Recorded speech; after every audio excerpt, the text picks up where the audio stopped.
The sections are listed horizontally across the top of the ePortfolio. While you can add and remove sections, let's focus on the ones included in the template for now. The first section you'll see is the Home About Me section. This section is where you can introduce yourself to whoever is looking at your portfolio.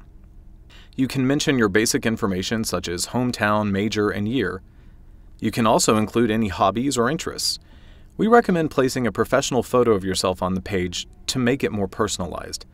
The purpose of this section is to give your audience a context in which to view your portfolio. Tell us who you are and what you hope to do. One student very aptly referred to it as her elevator pitch, the brief description you might give someone in the 30 seconds you have in the elevator when they ask you who you are and what you do. The next section is Personal Learning Goals.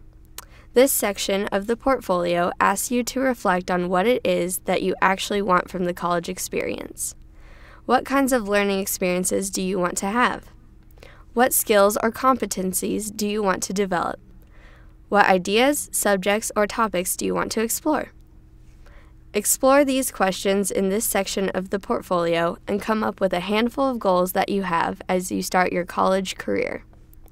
Be sure to come back and visit this page often to update your progress and write new goals for yourself as you learn and develop. The My Learning Experience section is a place that you can write about and share experiences, assignments, projects, thoughts, and other learning experiences you have. From PDF files of posters you have made, video productions about your volunteerism, and what you've learned from it.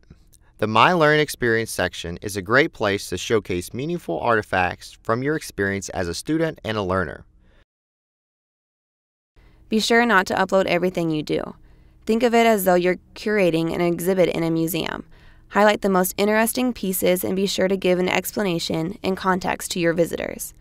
If you're adding a gallery of your photography, for example, give a few sentences about why you made the gallery, what you learned while doing it, and what you hope we will see when we look through it.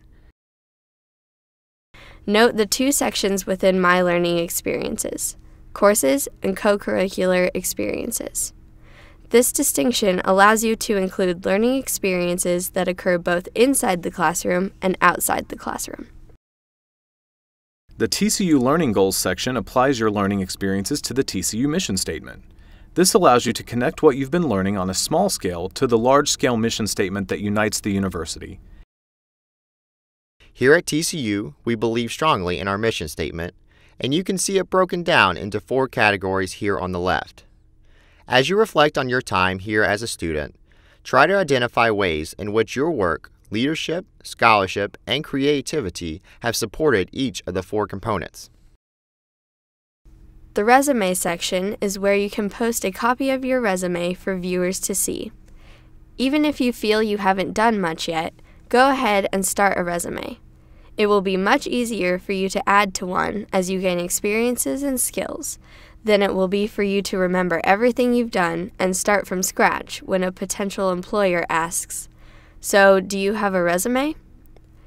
As a word of advice, we recommend listing just your email address or another form of digital contact information instead of a home address or telephone number.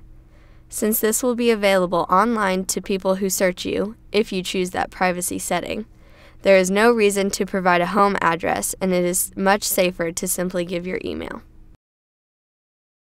Finally, the Attribution section is where you can cite your sources for any pictures, videos, quotes, texts, etc. you may have used elsewhere in your Frogfolio.